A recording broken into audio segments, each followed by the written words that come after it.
Em tempo recorde, o termo que descrevia um fenômeno de mídia social se tornou um jargão jornalístico e também sinônimo de difamação. Mas como a expressão fake news evoluiu e o que vem pela frente no mundo da desinformação? Em meados de 2016, o editor de mídia do site BuzzFeed, Craig Silverman, identificou uma onda de histórias completamente inventadas que pareciam ter sido originadas em uma pequena cidade do leste europeu.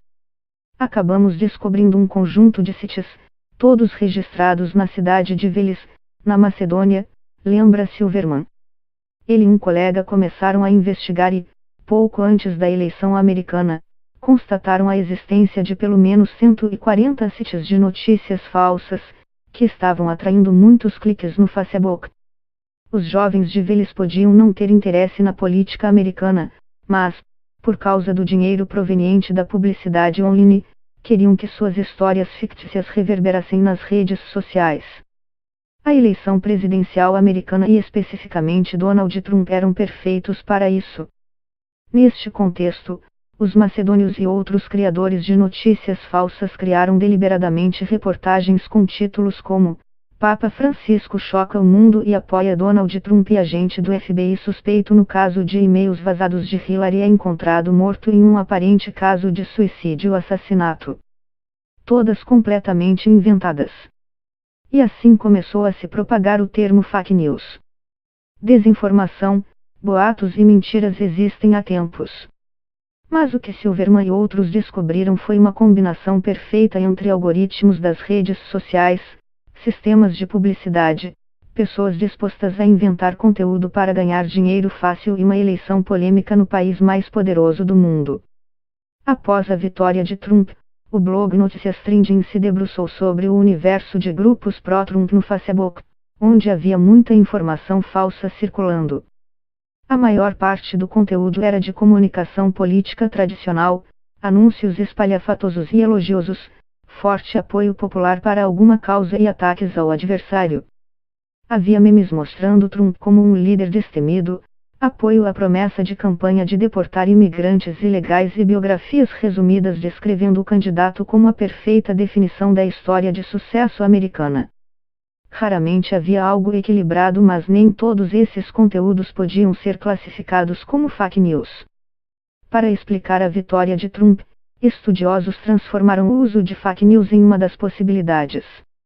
Hoje em dia, o termo vai muito além dos adolescentes da Macedônia que buscavam ficar ricos rapidamente. O presidente Trump até criou o prêmio Fake News Awards para repórteres que cometeram erros e fizeram previsões medíocres com destaque especial para todas as reportagens sobre as investigações em curso sobre uma possível intervenção russa nas eleições e a suposta ligação do governo russo com a campanha republicana. Mas dizer que Trump foi o primeiro político a utilizar esse termo também seria fake news. Em 8 de dezembro de 2016, Hillary Clinton fez um discurso em que mencionou a epidemia de notícias falsas maliciosas e de propaganda enganosa que inundou as redes sociais no último ano. Agora está claro que as assim chamadas fake news podem ter consequências reais, disse ela. Isso não se trata de política ou de partidarismo.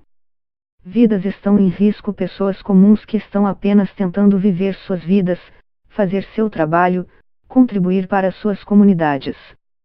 À época, alguns jornalistas interpretaram as observações de Hillary como uma referência ao Pizzagate, acusação falsa de que a candidata comandaria uma rede de pedofilia cuja sede ficaria numa pizzaria em Washington.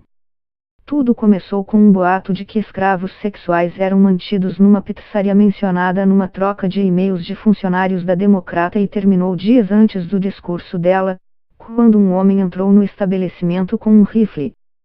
Ninguém se feriu, e o homem foi preso. Mas naquele discurso, Hillary também pediu a seus eleitores que ajudassem a proteger a nossa democracia. Alguns jornalistas interpretaram isso como uma referência às eleições. O presidente Trump usou a frase no mês seguinte, em janeiro de 2017, uma semana antes de tomar posse. Em resposta a uma pergunta da imprensa, ele chamou um repórter da CNN de fake news. Ao mesmo tempo, começou a repetir o termo no Twitter. Aquilo sinalizava para muitas pessoas que apoiaram Trump e fizeram sites para apoiá-lo que ele estava dizendo: vamos transformar esse termo em algo nosso, diz Silverman. Desde então, a expressão tem sido usada constantemente por líderes mundiais, políticos, jornalistas e pessoas comuns. Uma busca do termo fake news na seção de notícias do Google resulta em mais de 5 milhões de resultados e somente neste mês o termo já foi usado 2 milhões de vezes no Twitter. E, ao contrário do que se pensa, essa corrente de notícias falsas não é consumida apenas por apoiadores de políticos radicais ou por pessoas com baixa escolaridade. Em abril de 2017, o Notícias Trending noticiou que havia uma onda de notícias falsas sobre Trump.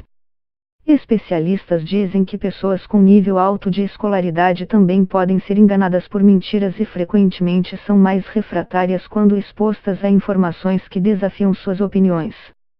Mas a onipresença do termo fake news talvez esteja começando a torná-lo sem sentido.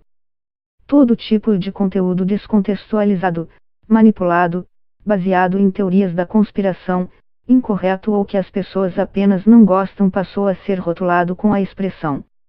Nós da mídia somos responsáveis por isso, diz Alexius Mantsarlis, diretor do Instituto Internacional de Checagem de Fatos Poiter. Logo após a eleição, em editoriais e artigos, começamos a chamar de fake news um pouco de tudo. Deveríamos ter consciência de que nossa indústria é, em parte, responsável por essa confusão. Assim, alguns especialistas com vasta experiência na área começaram a recuar do bombardeio de fake news. A razão pela qual eu não gosto desse termo é porque ele é usado agora para descrever qualquer coisa, afirma Clary Vardilli da First Draft News, agência sem fins lucrativos de checagem de fatos, baseada no Centro Shorenstein da Universidade de Harvard, nos USA. Quer seja um post patrocinado, um anúncio, um meme, um bot, robô, do Twitter, uma fofoca, as pessoas usam esse termo para qualquer informação que não gostem. Se a gente quer pensar em maneiras de intervir na produção de notícias falsas, precisamos ter definições mais claras. Vardilli diz que a obsessão com o termo fake news e, sim, essa reportagem pode ser incluída nela também está prejudicando a credibilidade de veículos até então confiáveis. As pessoas estão dizendo: eu não sei em quem acreditar ou em quem confiar. Minha